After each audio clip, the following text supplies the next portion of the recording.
Hi friends, welcome back to our channel ఓజివాల్. This is Ganesh. Friends, ఈరోజు వచ్చేసి మన ఛానల్లో కల్కి అవతారం గురించి అయితే ఫుల్గా తెలుసుకుందాం. సో మీరు ఈ ఛానల్ని ఫస్ట్ టైం చూస్తున్నట్లయితే సబ్స్క్రైబ్ చేసుకోండి, అలాగే వీడియోని ఫస్ట్ టైం చూస్తున్నట్లయితే లైక్ చేయండి. సో మనం వీడియోలోకి అయితే వెళ్ళిపోదాం. మీరు స్కిప్ చేయకుండా ఎండ్ వరకు చూస్తే ఫుల్ డీటెయిల్స్ అయితే తెలుస్తాయి. ఇప్పుడు నేను ఈ వీడియో చేయడానికి కారణం ఏంటంటే, త్వరలోనే మనకు కల్కి అనే సినిమా అయితే రిలీజ్ అవుతుంది. సో ఆ సినిమా మనం చూస్తాం ఖచ్చితంగా, ఎందుకంటే అందులో స్టోరీ ఎలా ఉంది, పురాణాలను చదివి అలా ఉన్నట్టే తీసారా లేకుంటే వేరేలా తీసారా అనేది మనం తెలుసుకోగలుగుతాం. సో అశ్వత్థామ అందులో ఉన్నాడు, సో కల్కి ఉంటాడు. సో ఇంకా ఇంట్రెస్టింగ్ క్యారెక్టర్స్ సప్త చిరంజీవులు అని 7 మంది బ్రతికే ఉన్నారు. సో వాళ్ళ గురించి తెలియకపోతే మన ఛానల్లో ఫుల్ వీడియో ఉంటుంది, వెళ్ళి చూడండి. లేదా పైన ఐకార్డ్స్ లో లింక్ కూడా ఇస్తాను, అక్కడ నుంచి. సో మనం వీడియోలోకి అయితే వెళ్ళిపోదాం. దశావతారాలలో 10వ అవతారము అని హిందువుల విశ్వాసం. కలియుగంలో విష్ణు కల్కిగా అవతరించినట్లు భావిస్తారు. ఇతను శంబల అను గ్రామంలో విష్ణు యశస్సు అను బ్రాహ్మణుడి ఇంటిలో జన్మిస్తాడు. వీరఖడ్గం ధరించి తెల్ల గుర్రంపై స్వారీ చేస్తూ దోపిడి దొంగలుగా మారిన అందరి నాయకులను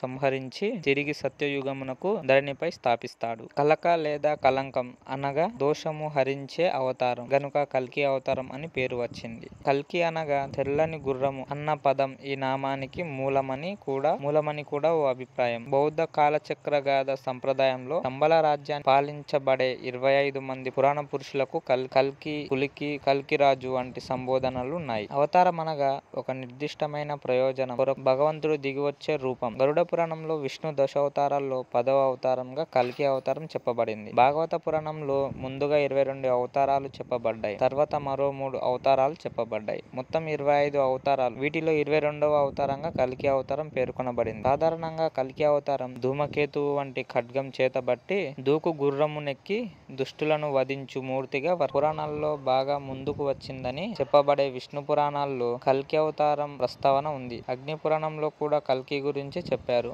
వీటికి చాలా తర్వాతి కాలందని భావించబడే కల్కి పురాణంలో కల్కి అవతారం గురించి విపులంగా చెప్పారు. ఇప్పుడు ఏ పురాణంలో కల్కి గురించి ఎలా అన్నారో తెలుసుకుందాం. అగ్ని పురాణం. దుష్టులు సత్పురుషులను పీడించే సమయంలో కల్కి భగవానుడు విష్ణుయాసుని పుత్రునిగా యజ్ఞవాల్క్యుని శిష్యునిగా అవతరిస్తాడు. చతుర్వర్ణ వ్యవస్థను పునరుద్ధరిస్తాడు. జనులు తిరిగి సన్మార్గ ఋషులవుతారు. అనంతరం కల్కి అవతారాన్ని సమాప్తి గావించి హరివైకుంఠానికి వెళ్తాడు. తిరిగి సత్యయుగం ఆరంభమవుతుంది. విష్ణు పురాణం. వేదోక్త ధర్మ విధులు క్షీణించినప్పుడు కలికాలమంతా సమీపిస్తుంది. అప్పుడు విరాట్ పురుషుడు కల్కిగా శంబల గ్రామంలో విష్ణుయాసుని ఇంట అవతరిస్తాడు.